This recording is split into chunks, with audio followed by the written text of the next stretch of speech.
রাতের আধারে ট্রাকে ভরে আনা হচ্ছে বালু, ভরাট করা হচ্ছে ছোট বড় পুকুর।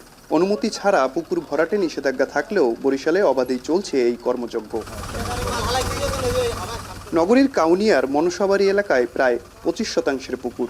শতভাগ ভরাট করা পুকুরের মালিক বলছেন তার ভাই বোনদের জমি ভাগ করে দেওয়ার জন্য ভরাট করা হয়েছে। সিটি কর্পোরেশন ও পরিবেশ অধিদপ্তরের চিঠির প্রেক্ষিতে সকল কাগজপত্র জমা দেওয়া হয়েছে বলে দাবি তার। তারা আমাদেরকে চিঠি দিছিল, সেই চিঠির আগেনস্টে আমরা আমাদের ডকুমেন্টস, আমাদের যে পেপারস, ম্যাপস, এই মৌজার, এগুলো আমরা প্রেজেন্ট করছি। ঘর করার জন্য আমরা এখানে মাটির উত্তোলন করছিলাম, এই জন্য আমরা একটু ভালো এটা ভরার চিন্তা ভাবনা করতেছি। দ্রুত সময়ের মধ্যে প্রশাসনের নজরদারি বাড়ানো না গেলে পুকুরগুলো ভরাট করা হবে বলে মনে করেন সচেতন মহল। সিটি কর্পোরেশন, পরিবেশ অধিদপ্তর তারা কোনো ভূমিকা পালন করছে না।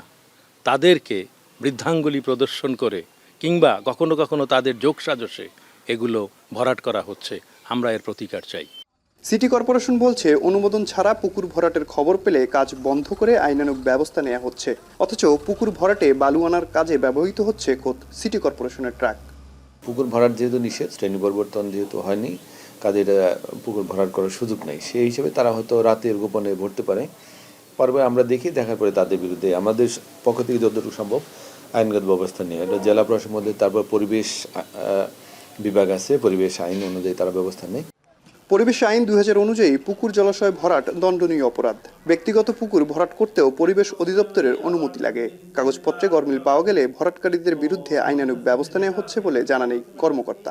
আমরা ব্যবস্থা গ্রহণ করতেছি। আমরা প্রথম নোটিসিং করি, নোটিসিং করার পরে তার কাছ থেকে প্রপার কাগজপত্র চাওয়ার পরে যদি আমরা সন্তুষ্ট হতে না পারি যে এটা পুকুর বা দিঘি বা ডোবা বা খাল, সেক্ষেত্রে আমরা প্রচলিত আইনে মামলা দিচ্ছি।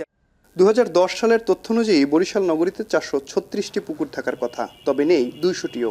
পুকুর জলাশয়ের অস্তিত্ব রক্ষায় দখলের বিরুদ্ধে কাজ করতে হবে বলে মনে করেন সংশ্লিষ্টরা। অমিত হাসান, এখন, বরিশাল।